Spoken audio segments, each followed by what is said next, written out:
The morning of October 11th, 2025, will be remembered as the day Hollywood stopped breathing.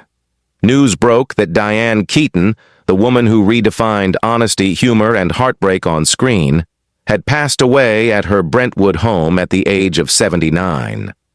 Within minutes, social media erupted into a storm of disbelief. Television anchors paused mid-sentence, their voices trembling as they confirmed what no one wanted to hear. The golden heart of American cinema had gone silent.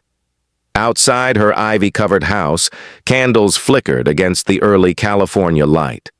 Fans arrived with white turtlenecks folded in tribute, handwritten notes pressed against the gates. "You made us brave enough to be ourselves." Across Los Angeles, production studios dimmed their lights. The city that never stopped talking suddenly fell quiet. For more than 5 decades, Diane Keaton had been Hollywood's mirror, quirky, fearless, achingly human. She wasn't just an actress, she was a language, a heartbeat. From The Godfather to Annie Hall, her face became shorthand for truth itself, the kind of truth that made audiences laugh, ache, and recognize themselves. Her passing wasn't merely the loss of a legend, it was the collapse of an era when imperfection was still allowed to be beautiful. Paramedics arrived at dawn to find a still warm cup of tea, her glasses resting on an open journal. The final line read simply, "Solitude is where love returns." That sentence, fragile, haunting, spread like wildfire, quoted by millions as the world tried to process the impossible.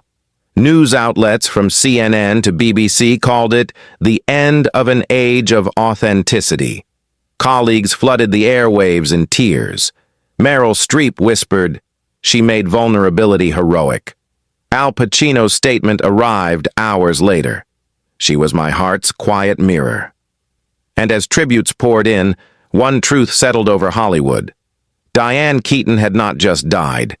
She had taken with her the last pure light of a generation that believed in feeling deeply and daring to show it. By the time the sun climbed over Los Angeles that morning, the story had spread to every corner of the world. Outside her Brentwood home, reporters stood shoulder to shoulder, cameras flashing against the gates that had once hidden a life lived deliberately out of sight. It wasn't just another celebrity obituary. It was an earthquake that rippled through every generation that had grown up watching her. The woman who made awkwardness charming, who made honesty fashionable, was gone. And yet her presence clung to the air. Neighbors said the house smelled faintly of lavender, her garden still damp from the sprinklers she'd set the night before. "It's like she knew," one whispered, eyes wet. Inside, her desk lamp still glowed. The page in her journal, half filled in her familiar looping script, read, "Love lasts longer than breath." Hollywood had seen tragedy before, but not like this. The industry, built on reinvention, had no script for losing someone so timeless. Networks cleared entire segments for tributes. At Warner Brothers, a giant projection of her laughing face covered the studio facade. On late-night talk shows, hosts fought back tears. Jimmy Fallon called her the soul of American cinema. Oprah posted a black-and-white photo with the caption, "She taught us to love ourselves, hat and all." For a moment, even the internet, usually ruthless, was gentle.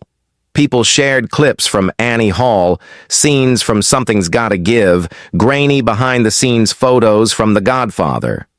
Hashtags "A Thank You Diane" and "The Forever Keaton" trended for 3 days straight. Al Pacino, her most enduring connection, released his statement quietly at dusk. "She was my heart's quiet mirror. The light in her will never go out." Those who knew their story, 2 decades of love that defied definition, felt the tremor in his words. At the Academy building, a single spotlight illuminated an empty chair draped in a white scarf and wide-brimmed hat. On the screen behind it, her voice echoed, "Love is the greatest risk, but I'd take it again." Across the Atlantic, Cannes projected her image onto the sea-facing wall of the Palais. In New York, theater marquees spelled out, "We love you, Diane." Even strangers stopped in the streets, replaying her laughter on their phones, mouthing lines that once made them feel understood. "She was us," one woman said outside a coffee shop, wiping her eyes. "Every mistake, every hope, every heartbreak, she made it okay to feel all of it." In that first 24 hours, the grief became universal. It was as though humanity had lost a friend, not a film star. Because Diane Keaton had never played roles, she had lived them for everyone who didn't know how to say what they felt. Her passing didn't just darken Hollywood. It dimmed something far deeper, the fragile, luminous belief that honesty could still be beautiful. By the second day, the shock had turned into something heavier, a silence that spread across cities, homes, and hearts. It was not the usual kind of celebrity grief, fleeting and performative. This was different. This was intimate. Because Diane Keaton had never belonged entirely to Hollywood. She belonged to everyone who had ever loved too deeply, laughed too loudly, or felt too much. The streets outside her Brentwood home became a sea of white. Flowers, candles, handwritten notes. Children held framed photos of her smiling in Annie Hall. Elderly couples stood arm in arm, whispering her movie lines as though reciting prayers. Reporters tried to capture it, but how do you film a feeling that large? Inside the gated property, her two children, Dexter and Duke, kept vigil in the garden their mother had built with her own hands. The air was heavy with lavender and sage. They didn't want the cameras or the crowds. They wanted the quiet she had loved. "Mom didn't believe in spectacle," Dexter told a friend softly. "She believed in light."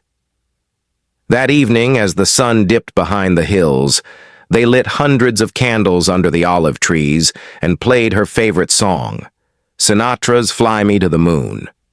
The flickering glow washed over the house, turning its windows gold. A neighbor later said it looked as if the house itself was breathing one last time. Across the world, tributes continued. At the Dolby Theater, where she had once stood trembling with an Oscar in her hands, the lights dimmed to black, except for one narrow beam that fell on an empty chair. The screen above played a montage of her laughter, real, unfiltered, vulnerable. For the first time in decades, even Hollywood's hardened executives wiped their eyes.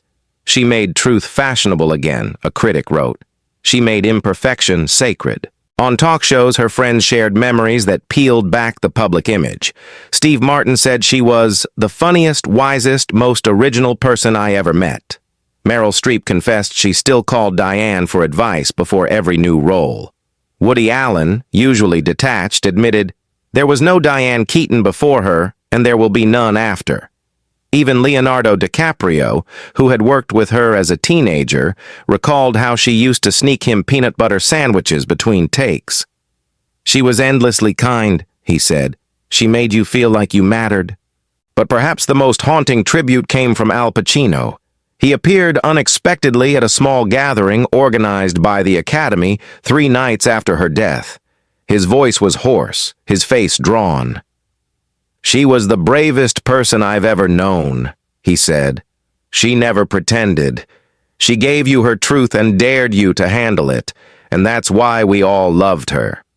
Then, almost as an afterthought, he added, "She saved me once, and she never even knew it." The room fell silent. No one moved. It was as if every love story Hollywood had ever told had suddenly found its ending there. In the days that followed, articles filled front pages. The Woman Who Made Loneliness Beautiful, Diane Keaton, and The Art of Being Real, The Last Honest Star. Fans organized candlelight vigils from London to Tokyo. Theaters rescreened her classics, audiences laughing and crying in unison as though she were still there. In one viral clip, a young woman in New York whispered to the camera, "She didn't just act. She felt for all of us who couldn't say it out loud." Even as the media coverage began to fade, the grief didn't. Something about Diane Keaton's passing hit deeper than celebrity loss. It felt like a personal absence. Because for decades, she had given the world permission to be imperfect, to fail beautifully, to love foolishly. And now, in her silence, that permission felt sacred. Her final act, as one critic wrote, wasn't death. It was a lesson. That truth, courage, and tenderness are the only performances that never end. On the fourth day after Diane Keaton's passing, Hollywood was still reverberating with the echoes of her absence. The city of illusion had lost the woman who had quietly kept it human.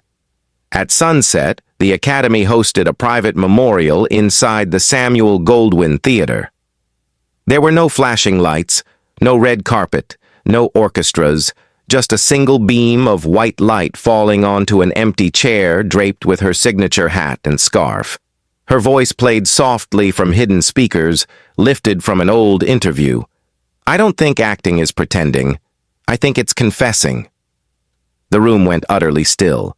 For a moment, the people who made movies remembered why they ever began. That night, news outlets replayed clips from her most iconic scenes. Kay Adams watching Michael Corleone turn into a stranger in The Godfather, Annie Hall fumbling through love and laughter, Erica Barry in Something's Gotta Give, discovering that heartbreak could be funny and holy at once. Each frame looked different now, weighted with finality. Critics wrote that her legacy wasn't just cinematic, it was spiritual. She gave loneliness texture, she gave awkwardness dignity. She made women on screen feel not invented but remembered. Meanwhile, her home in Brentwood had become a living shrine. Fans left turtlenecks folded in perfect lines along the fence. Some brought Polaroid cameras like hers and snapped the same angles she once captured for her photography books. A musician sat up near the curb and played "It Had to Be You" on saxophone, his notes trembling in the evening air. Inside the garden, Dexter and Duke sat beneath the olive trees, still surrounded by the scent of lavender and the ghost of her laughter. They had decided there would be no funeral, no spectacle, only this: candles, music, and silence. When the statement from the family was finally released, it was handwritten, just like her notes always were. Diane Keaton passed peacefully at home, surrounded by the light, the love, and the world she built with her own hands. The words spread everywhere, reposted millions of times. For many, that line, "the world she built with her own hands," summed up her entire life. She had built her art, her homes, her family, her peace. Nothing was borrowed. Nothing was faked. In the following days, newspapers filled with long retrospectives. The New York Times called her the heartbeat of modern cinema. The Guardian wrote, "Keaton made imperfection aspirational."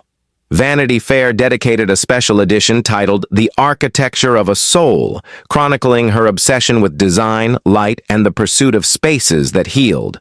Architectural Digest reprinted her own words from an earlier interview. "I love buildings because you can save them. Maybe that's why I restore houses. It's the one kind of love you can rebuild." Readers wept over that line, realizing it wasn't just about architecture, it was about how she lived.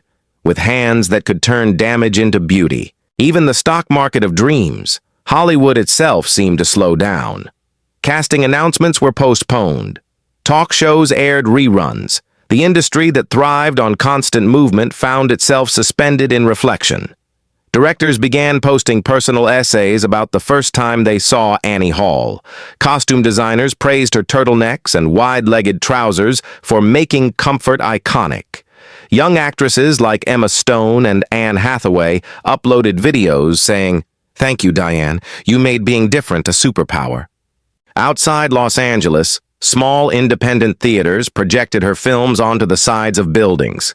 People sat on sidewalks wrapped in blankets, watching the light of her face flicker across the night. When her laugh appeared, the audience would laugh too, instinctively, as if she were still among them.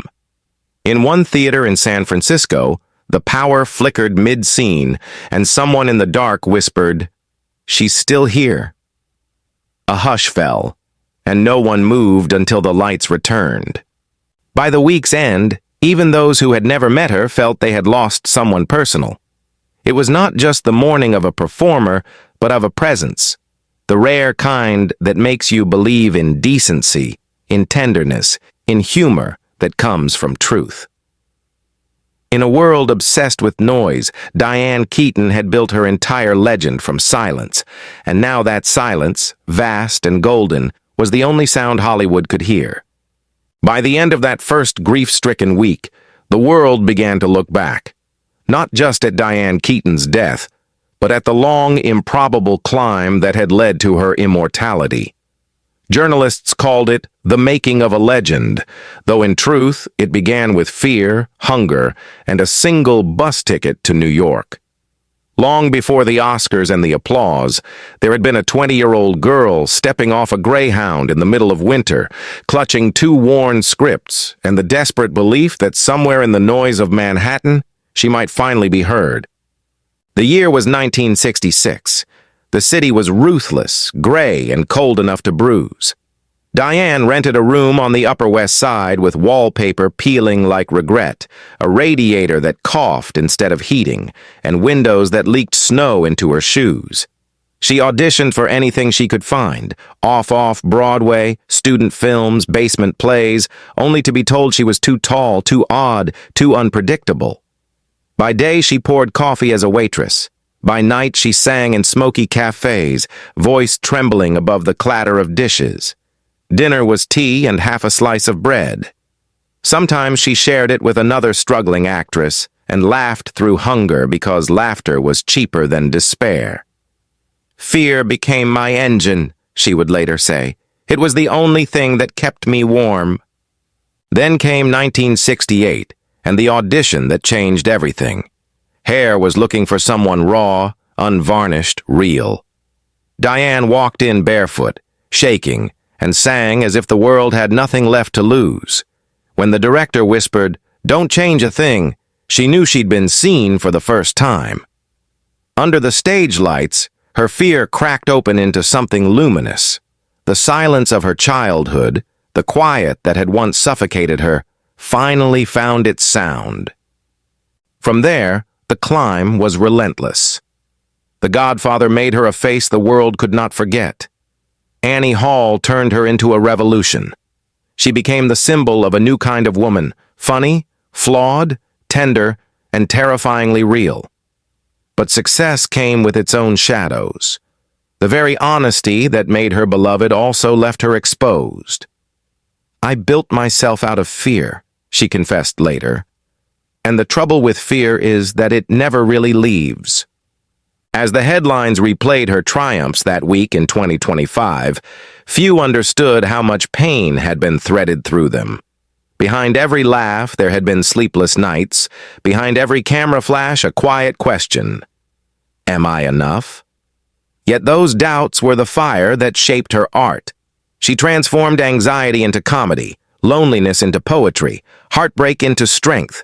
It was the alchemy of her genius, turning private wounds into universal truths. Old friends remembered how she carried that same humility long after the fame settled in. She'd wander onto sets with a paper bag lunch, crack self-deprecating jokes, and listen more than she spoke.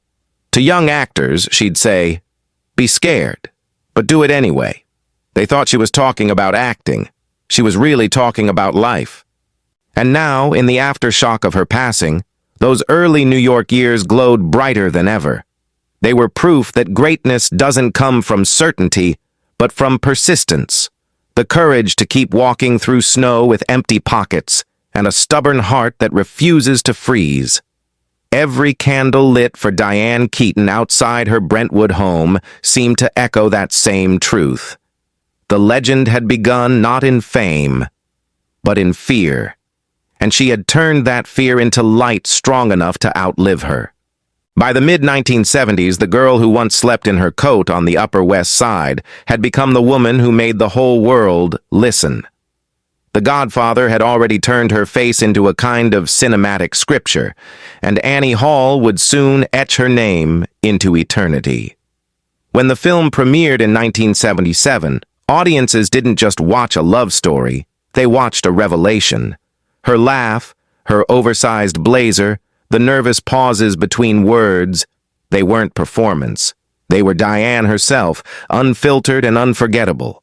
The world fell in love because, for the first time, it saw a heroine who wasn't pretending to be perfect.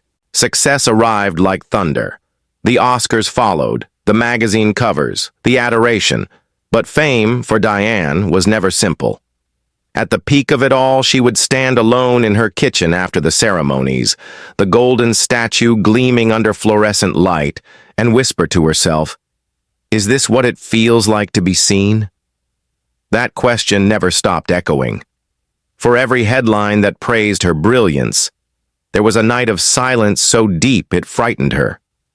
She once told a friend, "Every spotlight casts a shadow, and mine's always right behind me." Through the 1980s, she worked with an almost punishing devotion. On Reds, under Warren Beatty's intense direction, she gave everything: her voice, her mind, her sanity. When shooting Wrapped, she sat in her car and cried until dawn, not from sadness, but from exhaustion, so complete it felt holy. The film earned her acclaim, yet left her empty. Then came The Little Drummer Girl, ambitious, complex, and brutally misunderstood. Critics were cold, the box office colder. "Everyone thought I was still on top," she said later. "But inside I was slipping." That slow slide into invisibility might have broken another actress, but Diane turned retreat into art. She stepped away from blockbusters, refusing roles that paid millions but cost her truth. She began writing, directing, photographing, restoring old houses, rebuilding herself brick by brick. "The applause fades," she told a young actress who came seeking advice.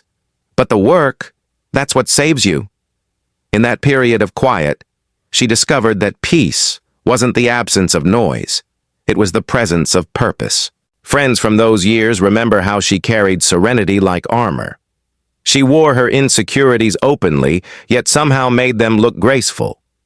When asked how she wanted to be remembered, she smiled and said, "As someone who kept showing up." That was her secret. Endurance, not perfection. Every sleepless night became part of her legend. Every doubt another brushstroke on the portrait of a woman too brave to disappear. By the 1990s, Hollywood's obsession with youth had moved on, but Diane refused to chase it. She aged on camera without apology. She let the wrinkles stay. She turned middle age into a new form of beauty, wise and mischievous. And when Something's Gotta Give arrived decades later, audiences saw not a comeback, but a continuation. A woman still daring to feel, still laughing through heartbreak. She had outlasted her critics, her fears, even time itself. Looking back now, those who worked with her say that was the essence of Diane Keaton's genius. She made endurance look elegant. She proved that courage isn't loud, that grace can be defiance, that laughter born from pain rings louder than applause. Long before the tributes and candlelight vigils, she had already written her own epitaph. In every scene, every line, every moment she dared to be exactly who she was.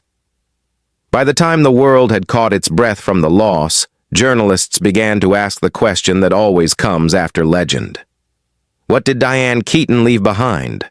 Not the trophies or headlines, those would fade, but the world she had quietly built while no one was looking. What emerged was a portrait of a woman who had turned solitude into art, who had created an empire of light and memory with her own hands. Her Brentwood estate was the crown jewel of that world, a sprawling Spanish-style home she had personally restored from ruins. The gates opened into a garden that looked less designed than discovered, wild lavender spilling over stone paths, olive trees whispering in the wind. Inside, sunlight fell in golden sheets across reclaimed wood floors. Every wall bore her touch, black and white photographs she had taken herself, books stacked in deliberate disorder, hats perched like sculptures. Friends said it wasn't a mansion, it was a living autobiography.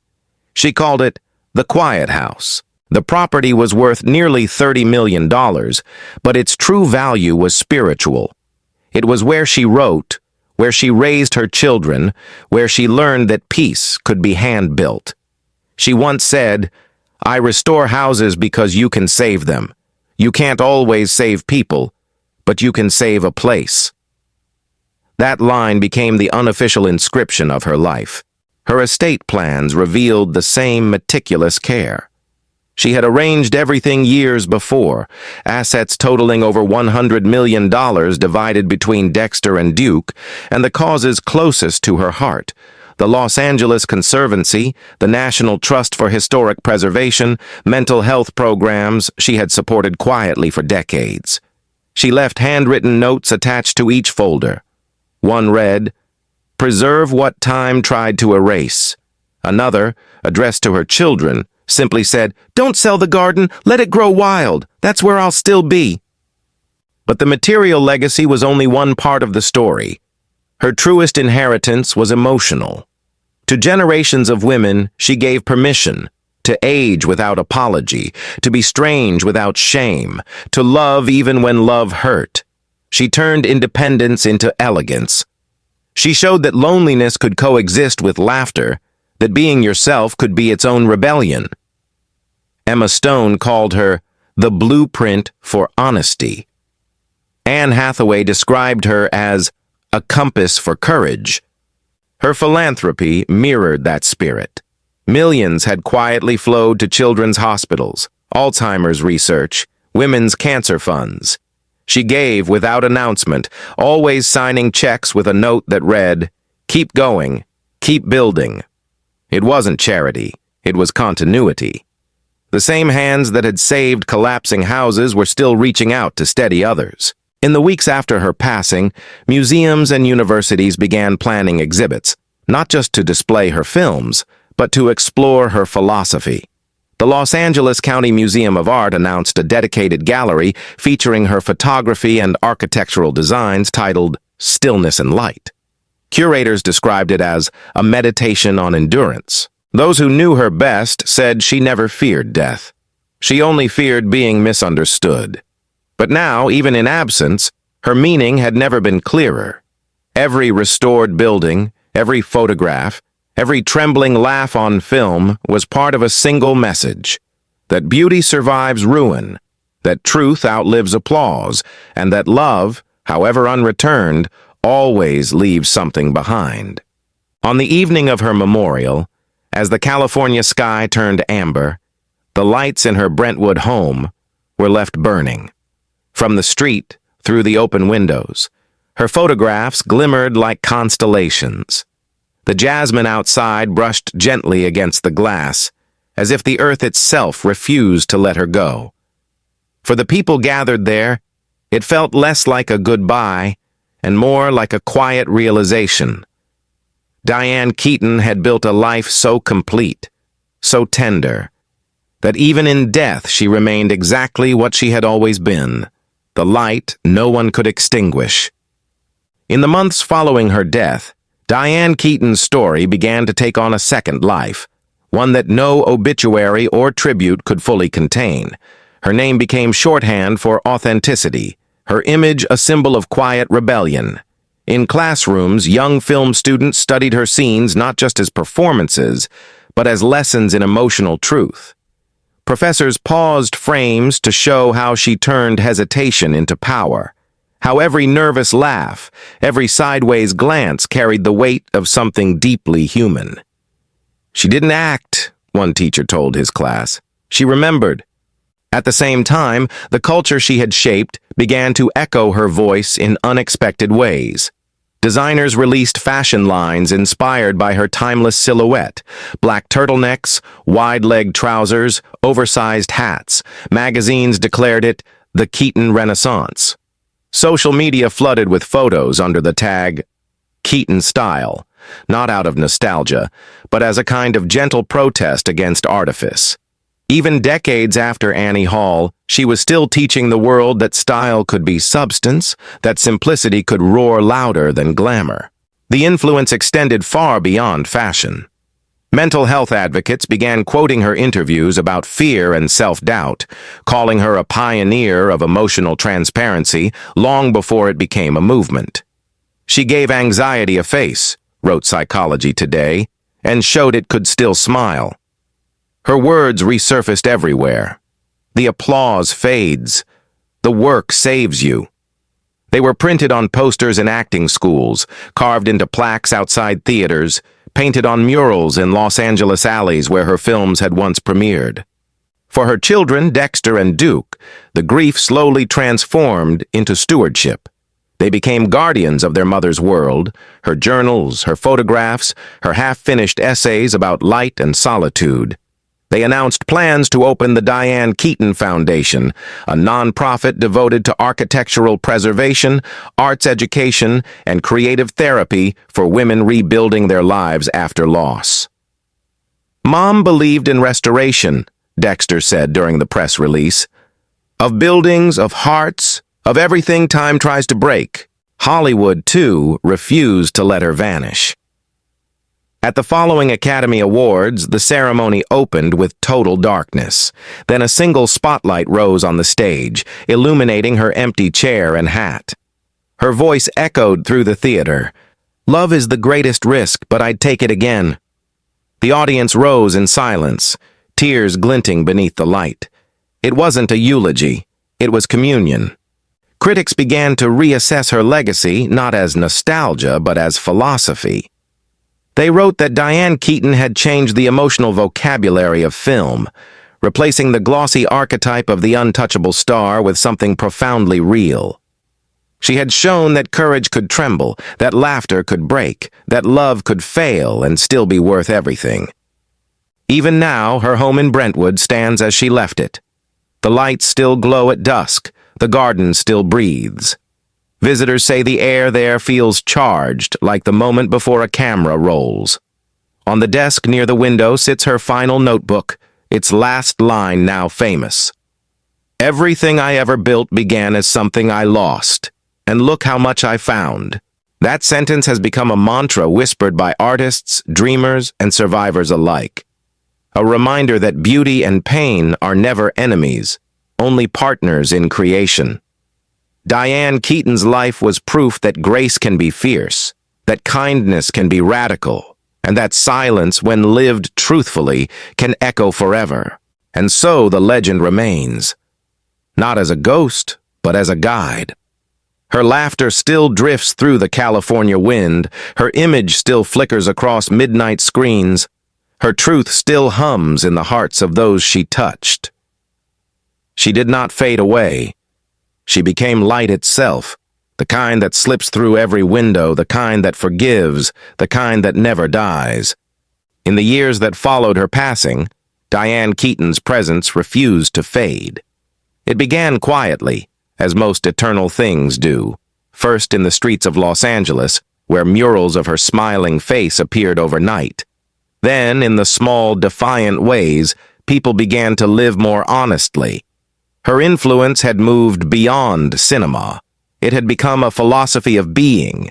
Artists, architects, and writers cited her not merely as an icon, but as proof that vulnerability could coexist with greatness. She had turned authenticity into a form of courage, one that outlived the very industry that once tried to define her. In 2026, a year after her death, the Academy of Motion Picture Arts and Sciences inaugurated the Diane Keaton Award for Authentic Performance, given to an actor who embodies truth without ornament. The first recipient stood trembling under the same lights that had once framed Diane's laugh and said, "She taught us that fear is just another way to feel alive." The crowd rose in a standing ovation that seemed less for the winner and more for the ghost who still filled the room. Meanwhile, the Quiet House became a place of pilgrimage. Its gates opened once a year for visitors to walk through the gardens she had tended, where olive trees rustled like whispers of her past. Inside, her handwritten notes remained exactly where she left them. On a small wooden table sat her reading glasses and an unfinished letter to her children. "Don't be afraid of the quiet. It's where everything true begins." The air in that room carried something sacred, an understanding that silence, once her enemy, had become her monument. Documentaries followed, each revealing another layer of her. The young woman defying typecasting, the mother rebuilding life on her own terms, the visionary who found holiness in imperfection. But what struck audiences most were the moments of stillness, the pauses in interviews where she would look away from the camera as if measuring her words against her soul. It was in those silences that people felt her most deeply. Her children continued her work with the Diane Keaton Foundation, restoring historic homes, funding art programs for underprivileged women, and sponsoring mental health retreats for single mothers. Each project bore her signature principle: restoration is a form of love.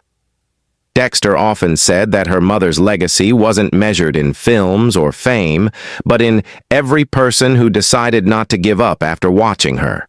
In 2028, the Los Angeles County Museum of Art unveiled Light, Laughter, and Solitude, a permanent exhibition of her photography and letters. The opening night drew thousands. Al Pacino attended quietly, standing before a photograph Diane had taken of an empty chair bathed in sunlight. He stayed there for a long time, his lips moving in what might have been a prayer or simply her name. When asked later why he came, he said, "I just wanted to be where her light still falls." Over time, her legacy evolved from remembrance into ritual.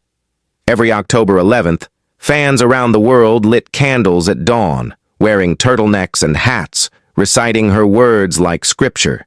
It was no longer grief, it was gratitude.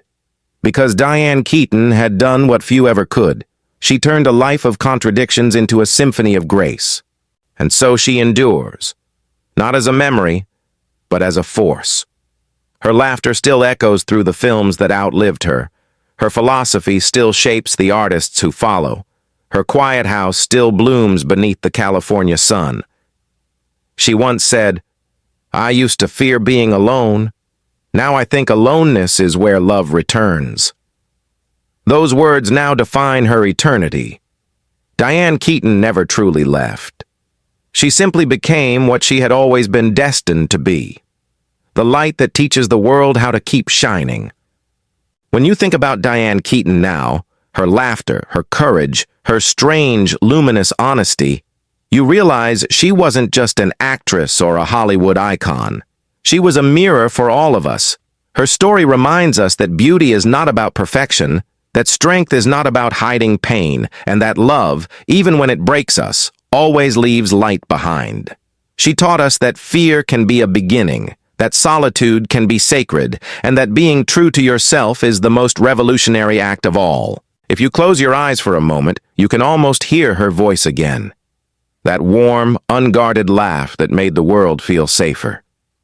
She would want us to keep laughing, to keep trying, to keep believing in kindness even when life feels impossible.